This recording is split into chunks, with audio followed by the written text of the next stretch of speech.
अब यहाँ पे फ्रेंड अगला क्वेश्चन कह रहा है कि state Newton's law of viscosity and explain its significance. यानी हमें क्या करना है, न्यूटन लॉ ऑफ विस्कोसिटी को एक्सप्लेन करना है, उसके स्टेटमेंट को बताना है और साथ ही साथ उसके सिग्निफिकेंस को एक्सप्लेन करना है।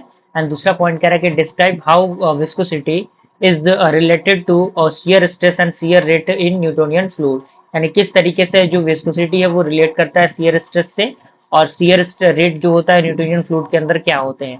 तो यहाँ पे सबसे पहले जो आपका न्यूटन्स लॉ ऑफ विस्कोसिटी है उसका पूरा स्टेटमेंट यहाँ पे दिया हुआ है, कौन सी चीजें क्या है, किस तरीके से है, सारी चीजें मेंशन की गई हैं, आप इसको लिखिए। अब यहाँ पे जो सिग्निफिकेंस है वो दिया गया है, सबसे पहले आपका डिफाइंड द फ्लूइड रेजिस्टेंस, दूसरा है फाउंडेशन ऑफ फ्लूइड मैकेनिक्स, तीसरा आपका है इंजीनियरिंग एप्लीकेशन, चौथा आपका आता है हेल्प क्लासिफाई फ्लूइड। ओके, उसके बाद यहाँ पे रिलेशनशिप है between the viscosity shear strength and shear rate, यानी क्या रिलेशन होता है इनके बीच का, तो लिनियर रिलेशनशिप यहाँ पे दिया हुआ है।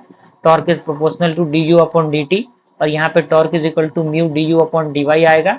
ओके, तो यहाँ पे सारी चीजें कौन सी चीजें क्या है यहाँ पे दी गई हैं और इसका एग्जांपल भी दिया गया है, जैसे कि वाटर फ्लो करता है, एयर फ्लो करता है, अल्कोहल होता है और केरोसिन होता है, ये सारी चीजें। ग्राफिकल रिप्रेजेंटेशन एक दिया गया है, आप इसके फिगर को डॉटेड लाइन ना देके स्ट्रेट लाइन आप इस तरीके से ड्रॉ कर लीजिएगा, इस तरीके से आप प्रॉपर लाइन को इस तरीके से ड्रॉ कीजिएगा, और कौन सी चीजें क्या है आपको प्रॉपर नेमिंग करनी पड़ेगी, तभी आपको बेहतर नंबर मिलेगा एग्जाम के अंदर। Thank you.